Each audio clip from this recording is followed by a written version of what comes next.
Hello everyone and welcome to the 18th and final episode of the Heavensward Dungeon Lore series. In this series, I hope to explain things you might not know about Final Fantasy XIV dungeons, as well as discuss their individual stories and lore. This episode's dungeon is the hard mode version of Sohm. For the past centuries, Sohm was not only the bridge between the Dravanian Forelands and the safe haven of the Churning Mists for dragons, but was also a sacred ground for ancient rituals, as well as a place their kind was put to rest. It stood this way since even before the Dragon Song War began, but with conflict rising, the area was eventually claimed by Nidhogg's brood, preventing any from ascending to the heights of the mists, especially the denizens of Ishgard. After the conflict was accelerated with the coming of the song, the Warrior of Light and their companions eventually reached Sohm with help from Vidofnir, wishing to speak with Hraesvelgr in the Churning Mists. We climbed through the floating islands and ever-growing heights of the place, eventually coming face to face with Tiaman, the consort of Nidhogg, who we managed to fell. Since then, Sohm stood abandoned, without the presence of dragons and its protection along with it.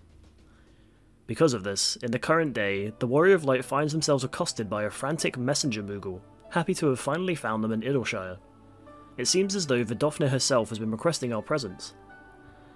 After some explanation, it seems that something worrying is happening around the presence of Sohm, and so we head to the summit Nimmock home to find the White Dragon awaiting us. Vidofnir explains that Sohm has faced some unrest in recent days, and the holy ground has been overtaken by something sinister, described as a parasite lurking within the mountain itself. It seems as though even the very fires within the place roar and rage, knowing that they lay desecrated by beast and monster alike. Unfortunately, Vidofnir cannot fit herself into the crevices that lead to the heart of the mountain, and so it falls to us to lead the charge into the depths of the sacred grounds. While Vidofnir takes to the skies to tackle the more open spaces around Sohm, both sides battling any who choose to claim this sacred place as their own.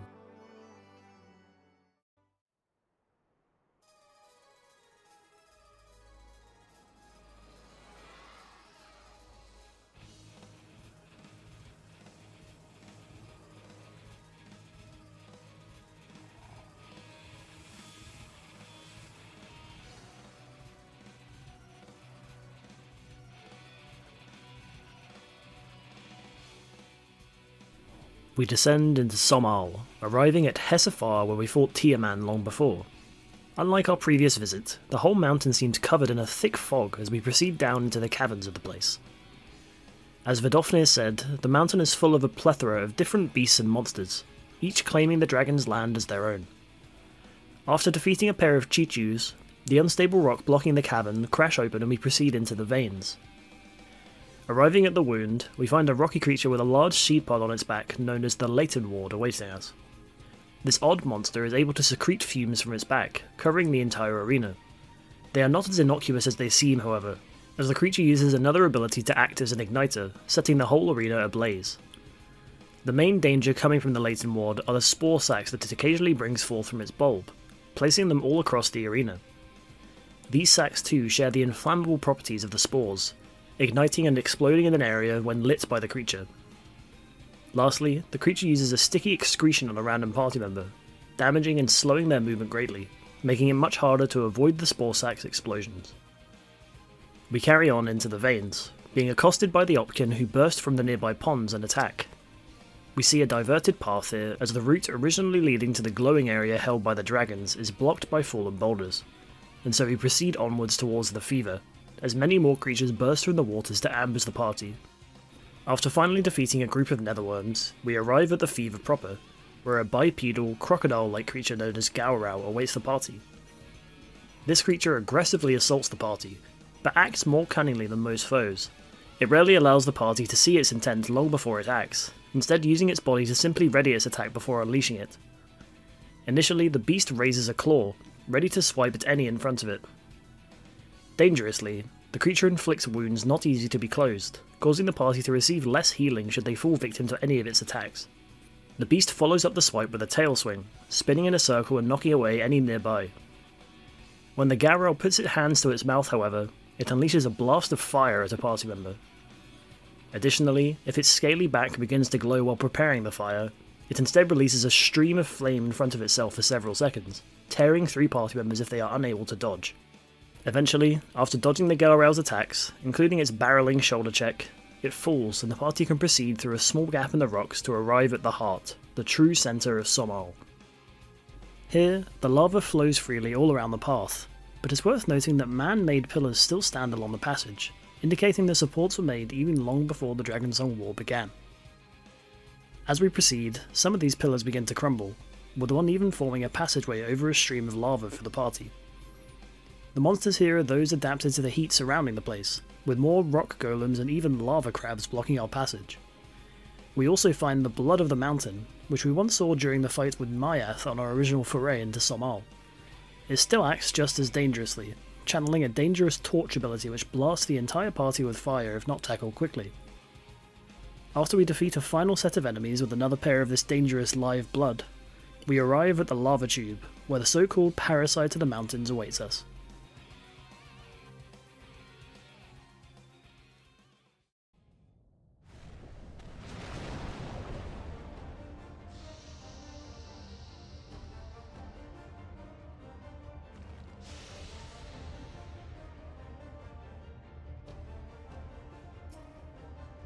We enter the magma rock formation and the lava surrounding it begins to tremble, until from it bursts a huge scorpion, glowing with the heat of the terrain it calls home, ready to fight for its place deep within the sacred mountain.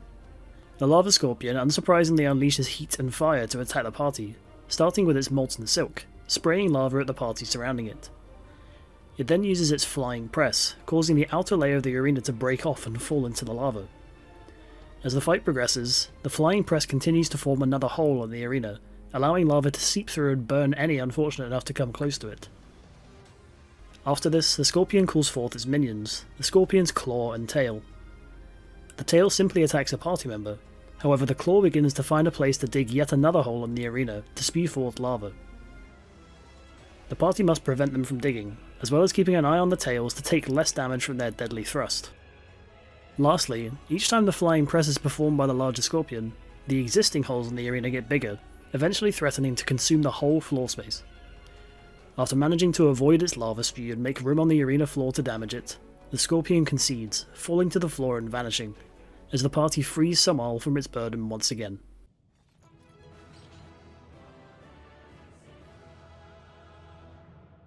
Returning to Vidofnir outside of Mogholm, she confirms that the creature slithering within Sohm has been vanquished, and goes on to state that the place belongs not only to those bound to Hraesvelgr, but to any from Dravania whose soul needs guidance. She tells us that even though the Dragonsong War ripped their kind apart through Nidhogg's vengeance, they too deserve peace after death, and goes on to say that no matter the side taken during the war or any other conflict, the dragons remain one, all born under the father, Midgard Solmer himself. Vidofnir then wishes those forgotten souls peace, even after the turmoil they suffered in life, and takes flight to return to Annick's shrine. The messenger Mughal reflects her decision, wishing that they too could be more tolerant of their brothers and sisters disagreeing with their ideas every day. In any case, they thank us for our help once again, and vow to have the Mughals of Mogholm keep a better eye on intruders poking into the sacred mountain in the future. And that's the end of the story and lore of the hard mode version of Sohm, as well as the end of the dungeon series for Heavensward as a whole. As the Warrior of Light manages to help the mass of people that they're used to, things begin to take a turn towards conflict near the border with Girabania, with Baelsar's Wall being a disaster that resulted in not only the summoning of a Primal, but the awakening of Omega. Imperial eyes are fixed upon reclaiming the wall and securing their annexed territory. The Alliance leaders finally agree that the best course of action is to take the wall as a base of operations for what might lead into all-out war with Garlemald.